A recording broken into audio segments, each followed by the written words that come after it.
வணக்கம், அன்புடன் பிபிஎஸ். இன்னைக்கு நம்மளோட பயணத்தோட 3வது நாள். இன்னைக்கு ஒரு கோயில மட்டும் நம்ம பார்க்க போற நாள் இல்ல. அந்த இடத்தோட இயற்கை, அங்க வாழும் மக்களோட வாழ்க்கை கொஞ்சம் அருகில இருந்து போய் பார்ப்போம். நாங்க நடக்க ஆரம்பிச்சோம். சுற்றிலும் அடர்ந்த மரங்கள், அமைதியான சூழல், தூய்மையான காற்று, நகரத்தின் சத்தமே இல்லாம இயற்கை மட்டுமே பேசி கொண்டிருந்தது. இந்த மாதிரி இடங்கள்ல கொஞ்ச நேரம் அப்படியே அமைதியா உட்கார்ந்துருந்தா மனதுக்கு ஒரு புதிய அமைதி கிடைக்கும் போல இருந்தது. கொஞ்ச தூரம் நடந்த பிறகு அங்க ஒரு உள்ளூர் குடும்பம் ஒரு இசை வாசிச்சுக்கிட்டு இருந்தாங்க.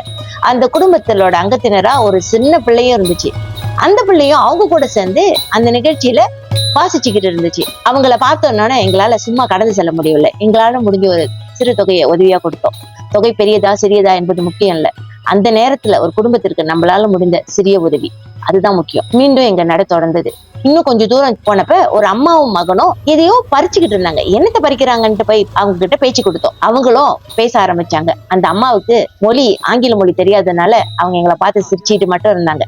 அந்த மகன் அந்த கீரையை பத்தி எங்களுக்கு விளக்குனாரு. அந்த கீரையை அவங்க ஒரு உணவா பயன்படுத்துவாங்க, மருத்துவ குணங்கள் நிறைய உள்ள உணவுன்னு சொன்னாரு. அந்த கீரையை அவங்க உணவுக்கு பயன்படுத்துவாங்க. அது வெறும் கீரை இல்ல, அவங்களோட அன்றாட வாழ்க்கையில ஒரு பகுதி. இயற்கையா கிடைக்கும் உணவை எடுத்துக்கிட்டு அதை தங்களுக்கு தினசரி உணவா மாற்றிக்கிறாங்க. நம்முடைய வாழ்க்கையில கடைக்கு சென்று உணவு வாங்குறது சாதாரணமான விஷயம். ஆனா அங்க இயற்கையே அவருடைய வாழ்க்கையின் ஒரு முக்கிய ஆதாரம். அவரோட கொஞ்ச நேரம் பேசி கொண்டிருந்த போது அந்த மக்களின் எளிமையான வாழ்க்கையை இன்னும் கொஞ்சம் புரிஞ்சுக்க முடிஞ்சுச்சு. நாங்க மீண்டும் நடக்க ஆரம்பிச்சோம். பாதை முழுதும் மரங்கள், பசுமை, அமைதி, நல்ல காற்று. நடந்து கொண்டே இருந்ததுனால கலப்பு அதிகமா தெரியல. உண்மையை சொன்னா அது ஒரு நடைப்பயணம் மட்டும் இல்ல, இயற்கையோடு சேர்ந்து மனதை கொஞ்சம் அமைதியாக்கும் ஒரு பயணம். கடைசியா கோயில் இருக்கும் பகுதிக்கு வந்தோம். அங்க ஏராளமான சுற்றுலா பயணிகளை பார்த்தோம்.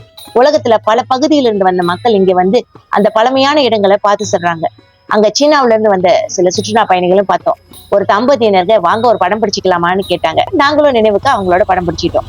பயணம்னா இடங்களை மட்டும் பார்ப்பதில்லை, புதிய மனிதர்களை சந்திப்பது, புதிய கலாச்சாரங்களை புரிந்து கொள்வது பயணத்தின் அழகுதான். கோயிலை பார்த்துட்டு மீண்டும் நாங்க நடக்க ஆரம்பிச்சோம். வந்த பாதையிலேயே திரும்பி சென்றோம். ஆனா திரும்பி செல்லும் போது அந்த இடத்தின் இயற்கை அழகு இன்னும் நன்றாக கவனிக்க முடிஞ்சு.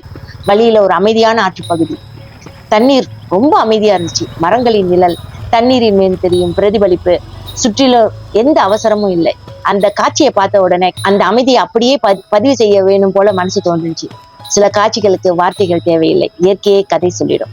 அங்கிருந்து மீண்டும் நடந்தோம். சுமார் 1 கிலோமீட்டர் நடந்தப்ப இறுதியா வெளியேறும் இடத்தை அடைஞ்சோம். நம்முடைய வாகனம் இருக்க இடத்துக்கு வந்த போது எங்களுடைய டிரைவர் காரில் இருந்து இறங்கி கையை உயர்த்தி ஹாய்ன்னு சிரிச்சாரு.